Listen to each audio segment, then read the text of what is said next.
এই ছোট্ট মেয়েটির নাম হচ্ছে সোফি। মেয়েটির বাবা মা কেউ নেই, তাই সে একটি এতিমখানায় থেকে পড়াশোনা করে। রাতের বেলায় মেয়েটির একদমই ঘুম আসতো না, সেজন্য সে চুপি চুপি গল্পের বই পড়তো। একদিন প্রায় রাত ৩টার দিকে কয়েকজন মানুষ মদ খেয়ে রাস্তায় মাতলামি করছিল। তখন মেয়েটি জানালা খুলে তাদেরকে বলে, তোমরা এখানে এত রাতে কেন চিল্লাচিল্লি করছো? জানো না সবাই এখন ঘুমাচ্ছে? তখন একজন বলে, তাতে তোমার কি হয়েছে? সোফি বলে, তোমরা যদি এখান থেকে এখন না যাও তাহলে আমি কিন্তু পুলিশ ডাকবো। তখন সবাই ভয়ে সেখান থেকে চলে যায়। সোফি তার বিছানায় এসে টর্চ লাইট দিয়ে লুকিয়ে লুকিয়ে গল্পের বই পড়তে থাকে। কিন্তু কিছুক্ষণ পরে বাইরে বিড়ালের শব্দ শুনে সে জানালার কাছে যায়। কিন্তু হঠাৎ করে সে রাস্তার মধ্যে একটি বিশাল দৈত্য দেখতে পায়। তখন দৈত্যটিও তাকে দেখে ফেলে। ভয়ে সে বিছানায় এসে চাদর মুড়ি দিয়ে থাকে, কিন্তু দৈত্যটি জানালা দিয়ে তাকে নিয়ে যায়। রাস্তা দিয়ে গাড়ি আসলে দৈত্যটি বিশাল একটি চাদর দিয়ে লুকিয়ে পড়ে। তারপর মানুষের চোখ ফাঁকি দিয়ে দৈত্যটি উড়ে উড়ে তাকে এই পৃথিবী থেকে দৈত্যদের পৃথিবীতে নিয়ে যায়। কাপড়ের মধ্যে মুড়িয়ে সে মেয়েটিকে ডালের সাথে ঝুলিয়ে রাখে। তারপর দৈত্যটি তার চাকু ধার দিতে থাকে।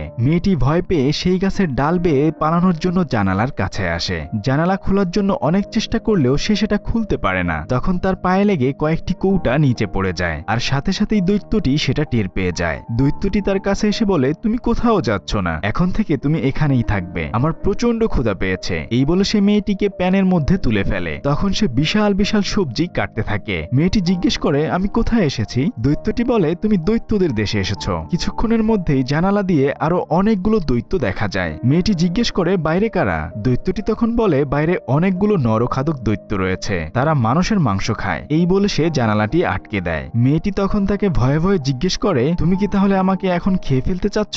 তখন দৈত্যটি ভয়ঙ্কর সুরে বলে, মুহা হা হা, এবার আমি তোমাকে খেয়ে ফেলবো। এটা শুনে সে একদম ভয় পেয়ে যায়। সে চিল্লাতে চিল্লাতে বলতে থাকে, তুমি আমাকে কিডন্যাপ করে এখানে এনেছো। তখন দৈত্যটি বলে, তুমি এত ছোট্ট একটা মেয়ে, অবশ্যই তোমার বাবা মা তোমার জন্য চিন্তা করছে, তাই না? মেয়েটি তখন বলে, আমার বাবা মা কেউ নেই। তখন দৈত্যটি জিজ্ঞেস করে, তুমি কি সেখানে খুব শান্তিতে ছিলে? মেয়েটি তখন বলে, না, ওখানে আমার একদম ভালো লাগতো না। দিন রাত সবসময় একটা নিয়মের মধ্যে থাকতে হয়, যা কখনোই আমার পছন্দ ছিল না। সে তখন আবার দৈত্যটিকে জিজ্ঞেস করে, আচ্ছা এখানকার সবাই কি তোমার মতো এরকম ভালো দৈত্য? তখন দৈত্যটি বলে, একদমই না, ওরা তোমাকে দেখতে পেলে এক কামড়ে খেয়ে ফেলবে। তখন মেয়েটি বলে, তাহলে আমাকে এখানে কেন তুলে এনেছো? এতিমখানায় আমাকে পৌঁছে দাও। দৈত্যটি বলে, রাতের বেলায় তুমি আমাকে দেখে ফেলেছিলে, তোমাকে যদি না নিয়ে আসতাম তাহলে তুমি সবাইকে আমার কথা বলে দিতে। এরপর সারা শহরের মানুষজন আমাকে ধরে একটি খাঁচায় বন্দি করে রাখতো। দল বেঁধে সমস্ত মানুষ আমাকে দেখতে আসতো। সারা দেশ জুড়ে একটা হইচই অবস্থা পড়ে যেত। সেজন্যই তোমাকে আমি এখানে নিয়ে এসেছি। তখন মেয়েটি বলে, বিশ্বাস করো আমি তোমার কথা কাউকে বলতাম না, আর তাছাড়া আমি তো ছোট মানুষ, আমার কথা কেউ বিশ্বাস করতো না। আমার না খুব ভয় লাগছে, আমাকে বাড়িতে দিয়ে আসো না প্লিজ। এদিকে এক চুমুকে সব খাবার খেয়ে দৈত্যটি বলে, এখান থেকে তুমি কোথাও যেতে পারবে না, সারাটা জীবন তোমাকে আমি এখানেই রেখে দেব। এগুলো বলতে বলতে মেয়েটির শীত লাগবে বলে দৈত্যটি তার গায়ে একটি চাদর চাপিয়ে দেয়। মনের মধ্যে সাহস নিয়ে ছোট্ট মেয়েটি বলে, আমাকে সারা জীবন এখানে থাকতে হবে? না, এটা কোনোভাবেই সম্ভব না, আমি এখান থেকে পালিয়ে যাব। এ কথা শুনে দৈত্যটি রেগে গিয়ে বলে, তুমি এখান থেকে কোথাও পালানোর চেষ্টা করবে না, সবসময় এই গুহার মধ্যে লুকিয়ে থাকবে। এই বলে সে মেয়েটিকে উঁচু একটি জায়গায় রেখে দেয়। এরপর দৈত্যটি তার ব্যাগ থেকে একটি বোতল বের করে। মেয়েটি তখন জিজ্ঞেস করে, এটা কিসের বোতল, আর এর ভেতরে কি রয়েছে? দৈত্যটি বলে, এর ভিতরে স্বপ্ন রয়েছে। মেয়েটি বলে, স্বপ্ন কখনো ধরা যায় নাকি? আর তাছাড়া আমার রাতে ঘুম আসে না, আমি কখনো স্বপ্ন দেখি না। দৈত্যটি তখন মেয়েটির সেই বইটি পড়তে থাকে, আর কিছুক্ষণ পরেই মেয়েটি ঘুমিয়ে যায়। এরপর দৈত্যটি সেই গুহা থেকে বের হয়ে অন্য একটি রুমে প্রবেশ করে। সেখানে দেখা যায় অনেক অনেক বোতল রয়েছে। তারপর সে একটি বোতল ঝাঁকিয়ে রেখে আসে। মাঝরাতে মেয়েটির ঘুম ভেঙে যায়। জেগে উঠে সে দেখে দৈত্যটি ঘুমাচ্ছে। এই ফাঁকে সে গুহা থেকে পালিয়ে যায়, কিন্তু কিছুক্ষণ পরেই বিশাল একটি দৈত্য তাকে ধরে ফেলে। ভয়ে সে চিৎকার করতে থাকে, কিন্তু সেই বৃদ্ধ দৈত্যটি তাকে সাহায্য না করে গুহার দরজা বন্ধ করে দেয়। বিশাল দৈত্যটি 2 আঙ্গুল দিয়ে ধরে মেয়েটিকে খেয়ে ফেলে, আর ঠিক তখনই মেয়েটির ঘুম ভেঙে যায়। মেয়েটি বুঝতে পারে এটা তার স্বপ্ন ছিল। মূলত দৈত্যটি এই ভয়ঙ্কর স্বপ্নটি তাকে দেখিয়েছে। এরপর দৈত্যটি একটি বোতল থেকে কিছু পানীয় বিশাল একটি করলার মধ্যে ঢেলে দেয়। মেয়েটি বোতলের কাছে গিয়ে দেখে যে বোতল থেকে বাবলগুলো উপরের দিকে না গিয়ে বরং নিচের দিকে যাচ্ছে। তখন সে জিজ্ঞেস করে, এটার মধ্যে কি রয়েছে? দৈত্যটি বলে, এটা হচ্ছে গ্রিন ককটেল, সব দৈত্যরাই এগুলো খেয়ে থাকে। এভাবেই তাদের দুজনের মধ্যে ভালো একটা বন্ধুত্বপূর্ণ সম্পর্ক গড়ে ওঠে। কিছুক্ষণ পরেই দৈত্যটি জোরে জোরে পাদ দিতে থাকে। মূলত গ্রিন ককটেল খেলেই এরকম পাদ আসে। ঠিক তখনই বিশাল একটি দৈত্য ওই রুমে প্রবেশ করে। বৃদ্ধ দৈত্যটিকে জিজ্ঞেস করে, তুই সকাল থেকে কার সাথে এত কথা বলছিস? তোর বকবকানির কারণে আমার ঘুম ভেঙে গেছে, যাই হোক, কোনো ছোট বাচ্চা কাচ্চা এনেছিস নাকি? তখন বৃদ্ধ দৈত্যটি বলে, আরে না, আমি মানুষ খাওয়া ছেড়ে দিয়েছি সেই কবে।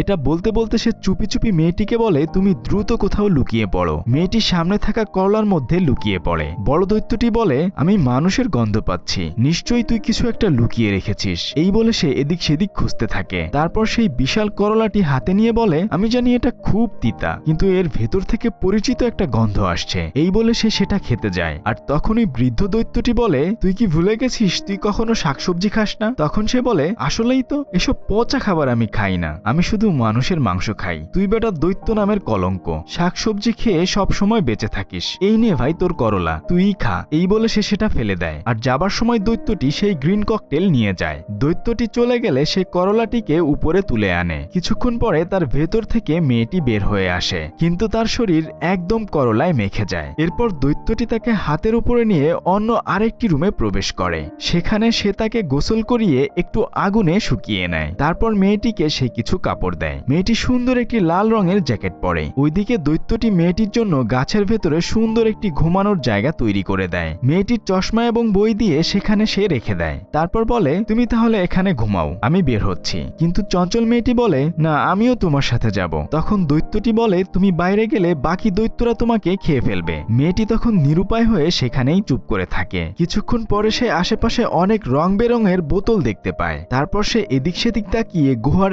এক কোণা দিয়ে বাইরে বের হতে চায়। আর তখনই সেই বৃদ্ধ দৈত্যটির সাথে তার দেখা হয়ে যায়। তখন মেয়েটি বলে, তুমি যেখানেই যাও না কেন, আমাকে তোমার সাথেই নিয়ে যেতে হবে। আর তাছাড়া এখানে যদি আমাকে রেখে যাও, তাহলে বাকি দৈত্যরা যদি এসে আমাকে খেয়ে ফেলে, এর জন্য কিন্তু অবশ্যই তুমি দায়ী থাকবে। বেচারা দৈত্য তখন চিন্তায় পড়ে যায়। যাই হোক, দৈত্যটি মেয়েটিকে কাঁধে নিয়ে বের হয়ে যায়। তখন সে মেয়েটিকে বলে, তুমি চুপ করে এখানে বসে থাকবে, বাকি দৈত্যরা এখন ঘুমাচ্ছে, আমাদেরকে ওই পাহাড়ের চূড়ায় যেতে হবে। কিন্তু কি আর করা, কিছুক্ষণের মধ্যেই বাকি দৈত্যরা জেগে যায়। একটি দৈত্য বৃদ্ধ দৈত্যটির পা ধরে ফেলে, আর তখনই সে পড়ে যায়। মেয়েটি তখন দৌড়ে একটি গাড়ির মধ্যে লুকিয়ে পড়ে। কিন্তু সব দৈত্যরা মিলে তাকে প্রশ্ন করে, এত সাত সকালে তুই কোথায় যাচ্ছিস? মানুষরা যদি তোকে দেখতে পায় তাহলে আমাদেরকেও ধরে ফেলবে। বৃদ্ধ দৈত্যটি বলে, তোরা সবাই জানিস আমি আমার কাজে যাচ্ছি। কিন্তু বাকি দৈত্যরা তাকে নিয়ে হাসাহাসি করে, বলতে থাকে, সকাল সকাল চল তোর সাথে একটু মজা করি। এই বলে বেচারা ভালো দৈত্যর সাথে সবাই মজা করতে থাকে। বৃদ্ধ দৈত্যটিকে সেই গাড়ির উপরে রেখে আরেকটি দৈত্য দুইটি গাড়ির উপরে পা দিয়ে সামনের দিকে আগাতে থাকে। ওই গাড়ির মধ্যে সেই ছোট্ট মেয়েটি লুকিয়ে ছিল। কিছুক্ষণ পরে যখন গাড়িগুলো মুখোমুখি সংঘর্ষ হতে যায়, মেয়েটি তখন গাড়ির ব্রেক সোজাসুজি ধরে রাখে, যার ফলে বড় দৈত্যটির একদম জায়গা মতো কাজ হয়ে যায়। কিছুক্ষণের মধ্যেই বৃষ্টি চলে আসে। এ যাত্রায় বৃদ্ধ দৈত্যটিকে তারা ছেড়ে দেয়। বেচারা মেয়েটিকে লুকিয়ে ব্যাগের মধ্যে ভরে সেখান থেকে চলে যায়। কিন্তু দুর্ভাগ্যক্রমে মেয়েটির সেই চাদরটি ওখানে পড়ে যায়। অন্য একটি দৈত্যের পায়ের মধ্যে সেই চাদরটি লেগে থাকে। তারপর সে ঘ্রাণ নিয়েই মানুষের গন্ধ বুঝে ফেলে। ততক্ষণে বৃদ্ধ দৈত্যটি মেয়েটিকে নিয়ে অনেক দূরে চলে যায়। তারা পাহাড় দিয়ে হাঁটতে হাঁটতে স্বপ্নপুরীতে প্রবেশ করে। তখন দৈত্যটি মেয়েটিকে বলে, সব থেকে গোপন একটি জায়গায় তোমাকে আমি নিয়ে এসেছি। তারা দুজন তখন অনেক গল্প করতে করতে আগাতে থাকে। এরপর তারা একটি গাছ দেখতে পায়। মূলত এটা হচ্ছে স্বপ্নপুরী, যেখানে সবকিছুই অন্য দুনিয়া থেকে আলাদা হয়ে রয়েছে। দেখতেই পাচ্ছেন গাছটি কিন্তু উল্টো দেখাচ্ছে, তাই না? এরপর তারা লাফিয়ে সেখানে প্রবেশ করে। তখন দৈত্যটি বলে, চলো আমরা স্বপ্ন শিকার করি। তারা দুজনও মিলে সেখানে নানা রঙের স্বপ্ন ধরতে থাকে। মূলত সে সোফির স্বপ্নটাকে বন্দি করে বোতলের গায়ে লিখে রাখে। তারপর তারা দুজন সেখানে অনেক খুনসুটি করে। এরপর আস্তে আস্তে করে শহরের দিকে রওনা হয়। স্বপ্ন কিভাবে কাজ করে সেটা দেখানোর জন্য তারা কয়েকজন মানুষের উপরে সেই বোতল থেকে স্বপ্ন ছেড়ে দেয়। তারপর ঘুমন্ত মানুষগুলো নানা ধরনের স্বপ্ন দেখতে থাকে। মেয়েটি এগুলো দেখে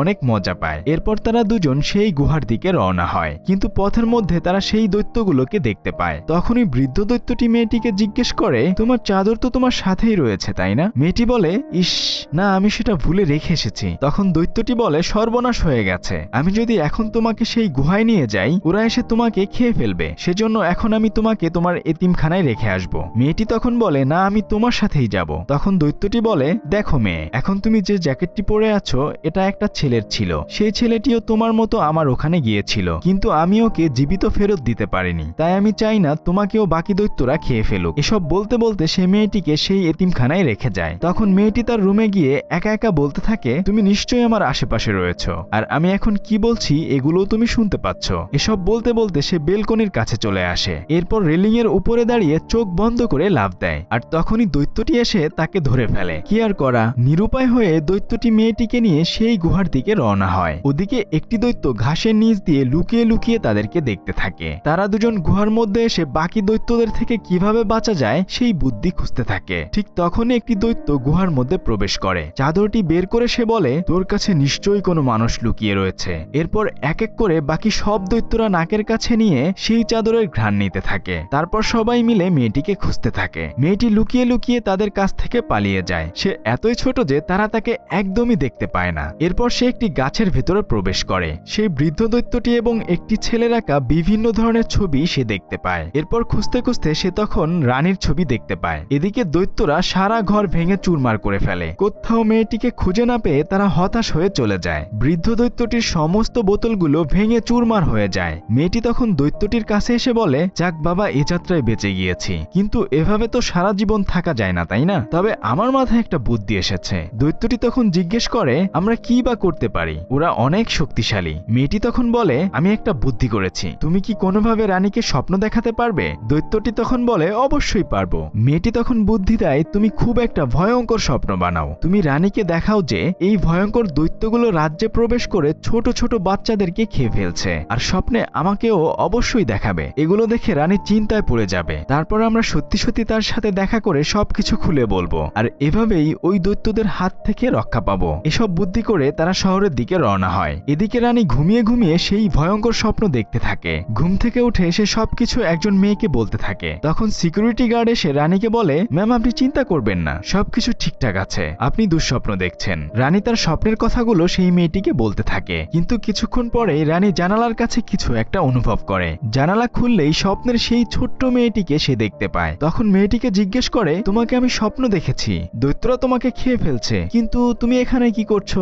তখন ছোট্ট মেয়েটি বলে, এই স্বপ্নটি আমরাই আপনাকে দেখিয়েছি, আর আমার সাথে আমার আরেকজন দৈত্য বন্ধু রয়েছে, সে বাগানে লুকিয়ে আছে। রানী তখন মেয়েটিকে বলে, তুমি তাহলে দৈত্যটিকে আমার সাথে দেখা করতে বলো। ছোট্ট মেয়েটি বলে, আগে আপনি আমাকে কথা দিন, আপনি আমার দৈত্য বন্ধুর কোনো ক্ষতি করবেন না, কিংবা তাকে আটকে রাখবেন না, আপনার সাহায্য আমাদের প্রয়োজন। রানী তখন তাকে কথা দেয়। তারপর মেয়েটি দৈত্যটিকে বের হয়ে আসতে বলে। দৈত্যটি বের হয়ে আসলে সমস্ত গার্ডরা তাকে আটক করে। রানী তখন দৈত্যটিকে ছেড়ে দিতে বলে। দৈত্যটি তখন রানীর কাছে এসে সমস্ত ঘটনা খুলে বলে। রানী তখন বলে, আমি অবশ্যই তোমাকে সাহায্য করব। সে তার গার্ডকে বলে, দেশের সমস্ত সেনাপ্রধানদেরকে খবর দাও, আমাদেরকে দৈত্যদের রাজ্যে আক্রমণ করতে হবে। এরপর দৈত্যটি রাজপ্রাসাদে প্রবেশ করে। এত বিশাল দেহের কারণে যেখানে সেখানে বেচারা বেঁধে যায়। যাই হোক, তারপর বিশাল একটি টেবিলে তাকে খাবার দেয়া হয়। রাজকর্মচারীরা মই বেয়ে তার টেবিলের উপরে তাকে খাবার দিয়ে আসে। মন ভরে সে বিভিন্ন ধরনের খাবার খেতে থাকে। ওদিকে ছোট্ট মেয়েটিও রানীর সাথে খাবার খেতে থাকে। দৈত্যটিকে বিশাল বড় একটি পাত্রে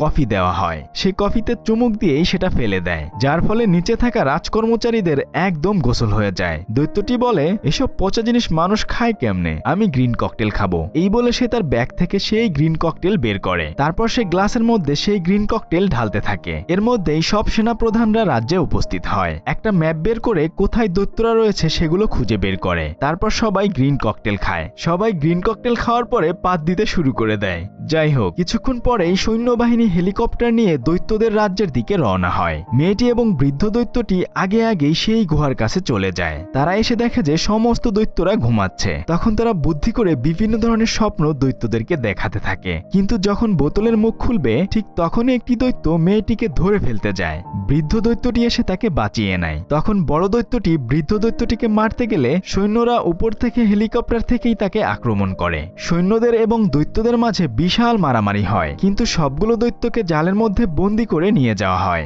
হেলিকপ্টার করে তাদেরকে একটি নদীর মধ্যে ফেলে দেয়। সবাই সেখান থেকে সাতটা একটি দ্বীপে আশ্রয় নেয়। পরবর্তীতে সেই দ্বীপে দৈত্যদের খাওয়ার জন্য তিতা করলা এবং কিছু সবজির বীজ দেয়া হয়, যেন তারা মানুষের মাংস খাওয়া চিরতরে ভুলে যায়। আর এরপর মিষ্টি মেয়েটি সেই রাজপ্রাসাদে বসবাস করতে থাকে।